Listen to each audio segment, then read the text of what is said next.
ప్రభు యొక్క ఘనమైన నామాన్ని బట్టి ప్రతి ఒక్కరికి వందనాలు చెల్లిస్తూ ఉన్నాను.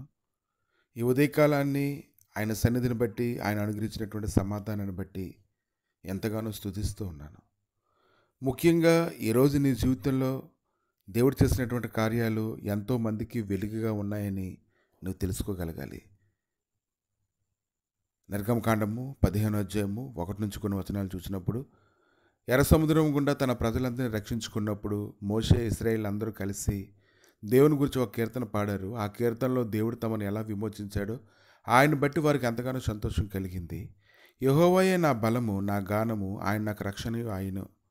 ఆయన నా దేవుడు, ఆయనను వర్ణించదను. ఆయన నా పితరుల దేవుడు, ఆయన మహిమను తీర్చెదను. యెహోవా యుద్ధశూరుడు, యెహోవా అని ఆయనకు పేరు. ఆయన ఫరో రథములను, అతని సేనను సముద్రంలో పడద్రోసెను. అతని అధిపతులలో శ్రేష్ఠులు ఎర్ర సముద్రంలో మునిగిపోయిరి. అగాధ జలములు వారిని కప్పెను. వారి రాతి వలె అడుగంటిపోయిరి. యెహోవా నీ దక్షిణాస్తము బలముంది అతిశయించును. యెహోవా నీ దక్షిణాస్తము శత్రువుని చితక్కొట్టును. నీ మీదకి లేచువారు నీ మహిమాతిశయం వలన అణిచివేయుదువు. నీ కోపాగ్నిని రగులు చేయుదువు, అది వారిని చెత్తవలె దహించును. నీ నాసికారంధ్రముల ఊపిరి వల్ల నీళ్లు రాశిగా కూర్చోబెడును, ప్రవాహములు కుప్పగా నిలిచెను. అగాధ జలములు సముద్రం మధ్య గడ్డకట్టెను. ఇంత స్తుతి, ఇన్ని రకాలైనటువంటి మాటలు ఎక్కడి నుంచి వస్తూ ఉన్నాయి? వారికి ఎంతో సంతోషం కలుగుతూ ఉంది. ఆ సంతోషంలో నుంచి గొప్ప మాటలని వారు ప్రకటిస్తూ ఉన్నారు. ఈరోజు నీ హృదయంలో గొప్ప సంతోషం కలిగినప్పుడు నీకు ఇచ్చినటువంటి సంపదను బట్టి, అధికారమును బట్టి, నీ జనాంగమును బట్టి నీకు ఎంతో సంతోషం అయితే కలిగి ఉండవచ్చు. కానీ సంతోషాన్ని బట్టి నువ్వు దేవుని స్తుతిస్తూ ఉన్నావు. అలాగే శ్రమలు కలిగినప్పుడు కూడా ఆయన నీకు చేసినటువంటి మేలు నువ్వు గుర్తుంచుకోగలగాలి. ముఖ్యంగా నీ జీవితంలో దేవుడు ఏ ఏ కార్యాలు అయితే చేశాడో ఆ కార్యాలు అనేక మంది జీవితాల్లో వెలుగుగా ఉంటాయని నువ్వు తెలుసుకోగలగాలి. నీ ద్వారా దేవుడు అనేక జనాంగాన్ని సంపాదించుకోవాలనుకుంటున్నాడు. నీకు చేసినటువంటి కార్యాలను బట్టి అనేక మందిని తన వైపు తిప్పాలని అతడు కోరుకుంటూ ఉన్నాడు. తన మీదను కలుసుకునేదను, దోపుడు సొమ్ము పంచుకునేదను, వాటి వల్ల నా ఆశ తీర్చుకుందనను, నా కత్తి దూసిదని నా చేయి వారిని నాశనం చేయనని శత్రువు అనుకొనెను. నీవు నా గాలిని విసరచేసితివి, సముద్రము వారిని కప్పెను. వారు మహా అగాధమైన నేలలో సీసం వలె మునిగిరి. యెహోవా వేల్పులలో నీ వంటి వాడెవడు? పరిశుద్ధతను బట్టి నీవు మహనీయుడవు. స్తుతికీర్తనలను బట్టి పూజ్యుడవు. అద్భుతములు చేయువాడవు. నీ వంటి వాడెవడు? నీ దక్షిణాస్తము చాపితివి, భూమి వారిని మింగివేస్తాను. ఈరోజు ఎలాంటి పరిస్థితుల్లోనైతే నువ్వు ఉన్నావో అలాంటి పరిస్థితులన్నిటి విమోచించబడడానికి దేవుడైతే ఒక గొప్ప కార్యం నీ జీవితంలో చేయాలని కోరుకుంటూ ఉన్నారు.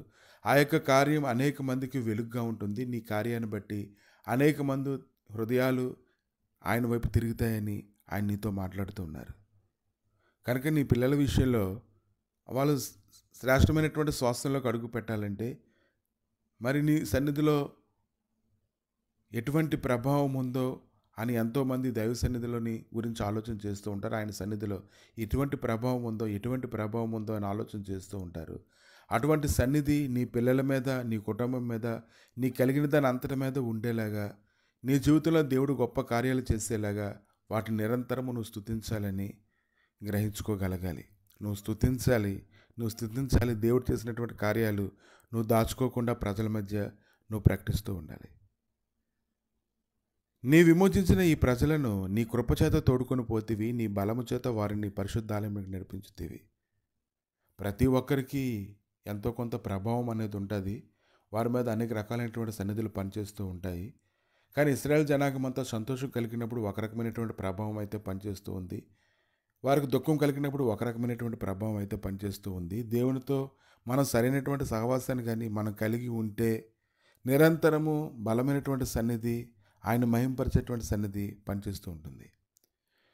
ఎర్ర సముద్రం వద్ద చేసినటువంటి కార్యము అనేక మంది మీద ఎంతో ప్రభావం చూపింది. ముఖ్యంగా రాహబ్ అనేటువంటి ఒక వేశ్య మీద అది ఎంతో ప్రభావం చూపింది. తన దగ్గరికి వచ్చినటువంటి మనుషులను దాచిపెట్టింది.